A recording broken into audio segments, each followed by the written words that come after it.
Buongiorno cicloviaggiatori, altra giornata di splendido sole che ci accoglie qua nelle Langhe e il risveglio è sempre più dolce quando c'è una giornata del genere, anche perché all'orizzonte, adesso vediamo se si vedono, non credo che si vedranno, ma all'orizzonte ci sono le montagne, si vedono veramente tutte le montagne incappucciate rosa, bellissimo. Ci troviamo nel paese di Dogliani, in realtà sopra, davanti alla chiesetta di Sant'Eleuterio. Eleuterio. Ho sbagliato. Va bene. Ci picchia. Comunque Dogliani ha un'origine preromana, infatti è stata abitata anche da popolazioni di ceppo ligure e in paese si possono ammirare la confraternita dei Battuti, che è una chiesa in stile barocco molto particolare, l'ospedale civico, che è un'architettura molto interessante, anche quella strana, insomma curiosa, diciamo che colpisce subito la vista, il castello, in realtà è una casa castellata, e poi vabbè il centro storico. E il sabato, se passate da queste parti, fanno un mercato dei contadini delle Langhe, quindi da non perdere. Ma volevo dire, ma che capelli c'hai soprattutto? Ma non potevi dirmelo prima della ripresa?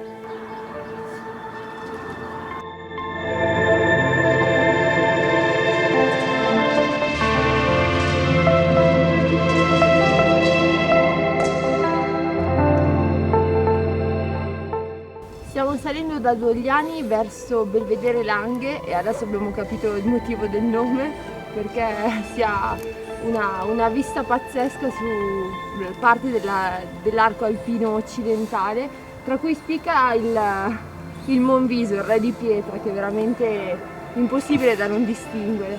Qua sotto c'è la Valle del Tanaro e poi, ragazzi, non so dirvi altro, però sicuramente gran parte della provincia di Cuneo.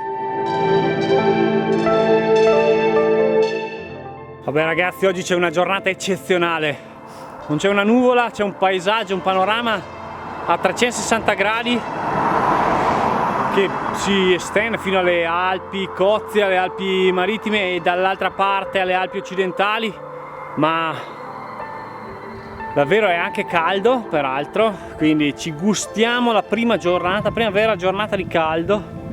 E adesso andremo incontro a Luca, un nostro amico che sta venendo a pedalare con noi per oggi.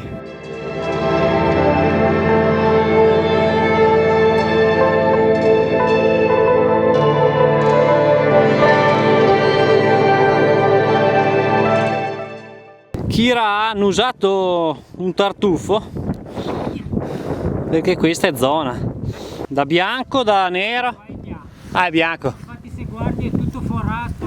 Ah, Queste cose lì e tutti e dicono, io solo un anno che ho iniziato, qua dicono che nasce la roba grossa.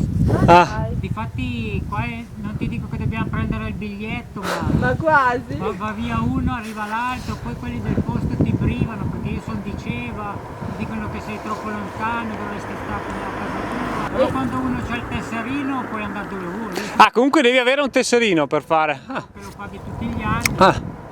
ah, perfetto. Qua è zona demaniale. Ma tipo è una cosa regionale o? Tutta Italia. Ah, L'unica cosa è che ogni regione, per dire in Piemonte, puoi andare anche di notte, ah, nelle altre regioni no. ah, ok. Poi ci sono i vari periodi, qua vai fino alla bianca, puoi andare fino al 15 gennaio. È un po' come la pesca, che ci sono i vari tipi. Bravo, E il più pregiato è il bianco? il bianco.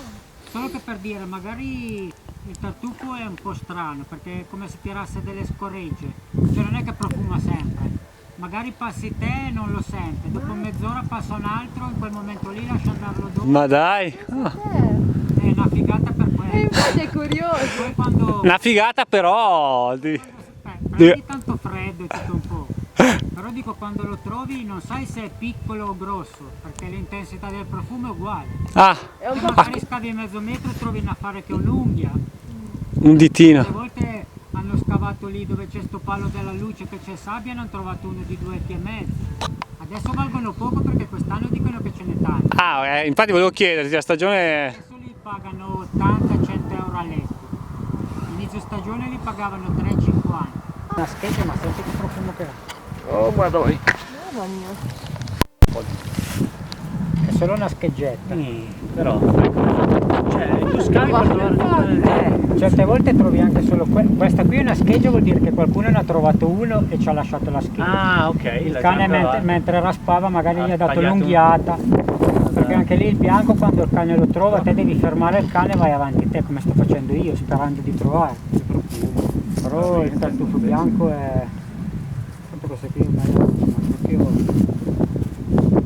profuma un po' di aglio, un po' si di... sente che sì, è proprio sgagna via. Se c'hai la botta di culo di trovare quello grosso, sono soddisfazioni anche quando trovi quello così. Per forza, sì.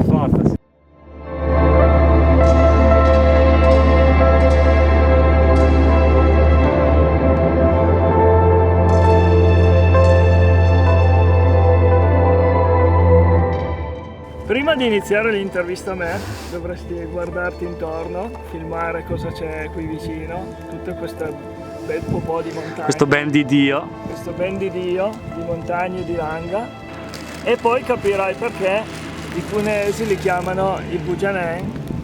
Come li chiamano i cunesi, scusa? I Bujanen, che non si muovono, Ah. perché amiamo la nostra terra, non usciamo dal cunese.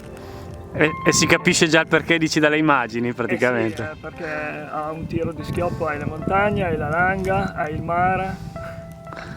E quindi non viene voglia di muoversi proprio per nulla. Ai cunesi normali sì, a me A te, infatti, a te.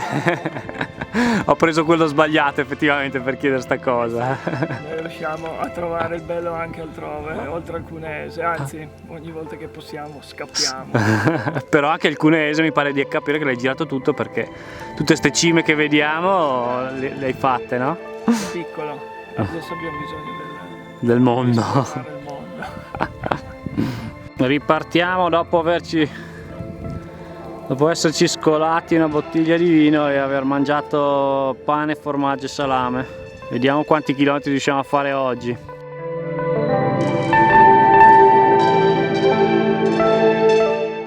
Ci arriva in Liguria! E vai! È stata durissima!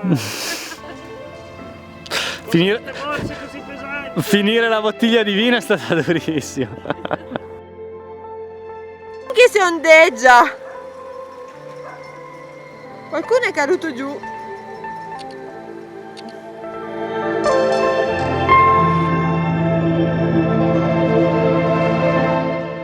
E anche oggi altra grande giornata di compagnia.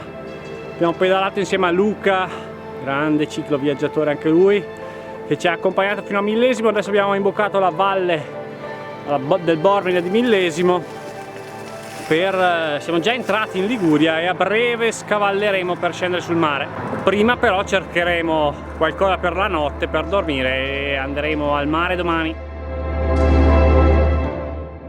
Abbiamo trovato una strada secondaria, abbiamo presa, e adesso cerchiamo di trovare un posto per la notte, salire un po' dal fiume, perché vedete che se decide di incazzarsi è bello incazzato, ha portato via il ponte. Qua siamo sul ponte di Fortuna e adesso ci alziamo un po', speriamo di trovare un posto dove piazzare la tenda fuori dall'umidità.